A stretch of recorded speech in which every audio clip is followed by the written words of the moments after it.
Let's talk about this shit. For John.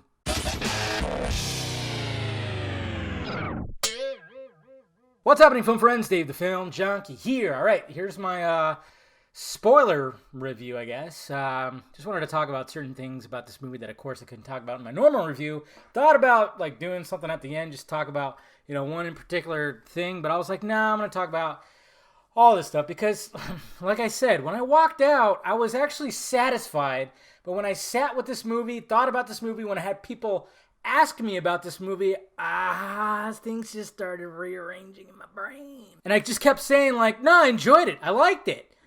But there's going to be something in here that's going to piss off diehard fans. And that, of course, is the first thing we're going to talk about. And like I said, do I have to say spoiler again? Because some people...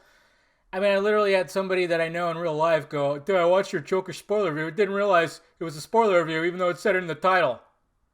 Come on. Yes, guys, John Connor gets blown away right at the beginning, pretty much. It's kind of cool how it starts because it shows that old footage of her in the mental institute that we see in Terminator 2, where she just starts freaking out, it was on the TV screen. And then all of a sudden, it's just like, it jumps right to where Sarah and John... And it's like 1998, which just shows you right there that, finally we kind of get a grasp on where the time frame is. I know a lot of people were kind of confused, and I think Cameron had to explain it because it came out in 1991, but John was like 13 or something like that, and everybody's like, wait a minute, if he was born in 1984, what the fuck? But naturally, it took place further in the future. It was like right before Judgment Day, essentially 97. But, so they're in like Mexico, some resort or something, and it shows them. And like I said... De-aging right here was fucking clean. Especially with Linda Hamilton. I mean, she looked exactly like she did in Terminator 2. And then you see John there. See Edward Furlong, John Connor young. And he's talking to some girl as he's like getting like a little like... It's weird. It's like, is he getting a drink at the bar? And Sarah's looking at him. And then all of a sudden right behind her, here comes a T-800. Arnold Schwarzenegger, it's looking like the face, the sunglasses. Looked a little more fucking jacked. Did he? Just pulls out a shotgun and just blows him away. It just blows him away and walks off. And, okay, I saw it with my brother, and we both of us are like, we've loved Terminator. We watched him since we were kids. I just turned to him and went like, well, they just shit on the whole legacy, didn't they?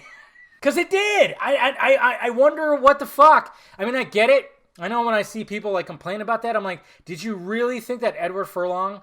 like now is going to come back? Really? The guy is fucking off the reservation. Who knows what the fuck's going on with him right now? I don't even know what currently is happening with him right now. But it's not good. He fell off big time. I wish that they could have done something better with him. But it would seem like the obvious choice just to kill him. But then I'm like, okay, you killed him. That kind of shits on like the first two movies a little bit. But okay, let's move forward. Let's see where this goes. And maybe something will come of it. And it really doesn't. Maybe one little thing. So now we got old Terminator, which the trailers, of course, spoiled the shit out of this. It would have been kind of nice if we didn't see it in the trailers. If, like, they just totally said, hey, maybe Arnold's not in this one. And they kind of just, like, surprised everybody. But, of course, they weren't going to do that because it's a Terminator film. You have to have... So after this T-800 killed John, he walked off and didn't have a purpose. He explains all this like he didn't have a purpose. So what does he do? What does he do? He needed to find a purpose. And he essentially developed a consciousness, which was kind of a cool little concept because it was like, oh, this AI killing machine created a conscience. Felt bad for killing John. Decided to hook up with his family I guess, I forgot exactly what happened to the dad. See, I'm a little hazy. I wish I would have saw it again. But then he was like, installing drapes, which, I was very interested on what they did with this T-800, and not to mention, he's funny. Just things that were happening through him, and the stuff that he would say was pretty funny, and then pretty much he was telling that his wife, that he has a wife, family, this, that, and this, and Sarah was like, does she not, you weigh 400 pounds, what the fuck? And it's like, it's not physical. He's just there, he's a good listener, and he even says, I'm really, really funny. It's interesting. It is interesting. What they were trying to do is a lot better than what they did with the whole old Terminator and Genesis, for sure, but it's just like, what? And the biggest thing that he explains, and I don't even remember exactly because they they just gloss over it so quickly. Was the fact of the matter is, anytime there was like some kind of time shift or like a Terminator was sent back, which just fucked with time, immediately, like, I guess this T-800, the Carl Terminator, knew exactly something would happen. He knew the coordinates of the Terminator that went back in time, and he texted over to Sarah Connor to go kill it. Okay? They just kind of like gloss over it a little bit. I'm like, okay, that's interesting. But then, like I said in my normal review, this concept has just grown tiresome. Okay, it really has, because they finally killed John, and it was very easy, as opposed to like the whole entire fucking movie of Terminator 2, how difficult it was for a T-1000 to kill John Connor. It took a T-800 just to blow him away. Not to mention the T-800 couldn't kill Sarah Connor.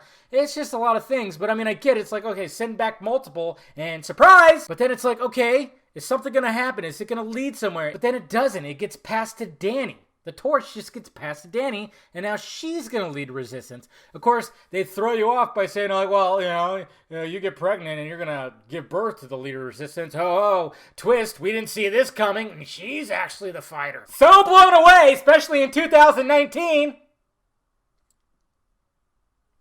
So we see that, and like I said, I dug the Grace character and her origin. They show her as a little girl and how Danny meets her, and then how she becomes like this enhanced version of the Terminator.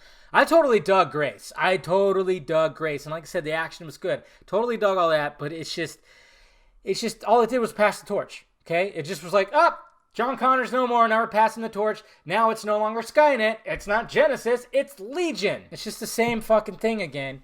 But I will say this, guys. I got a little lump. When Mr. Carl T-800, when they're at the end, they're at the Hoover Dam, and they're going through that whole thing, and he's basically going to sacrifice himself to kill the Rev 9, whatever the fuck, I don't remember what the new Terminator's called. He looks at Sarah and goes, "For John," because he always ended his text like that. And I'm not going to lie, it hit me a little bit. I was like, I mean, I guess he feels guilty for killing John, so that's worth it. But yeah, it's just, okay, that's totally fine. It's whatever. Yeah, that's pretty much it, guys. That's all I have to really say about it. I mean, like I said, I enjoyed the movie. I liked it. It's actually will fit. I can actually probably watch all three of them in one package and be satisfied. But it's just like that. They need to really try to tackle the salvation, what they were trying to do with salvation. And, just try to do that better. But I don't know if that's ever going to happen. It's probably done. Anyways, guys, there you go. That's what I have to say about that.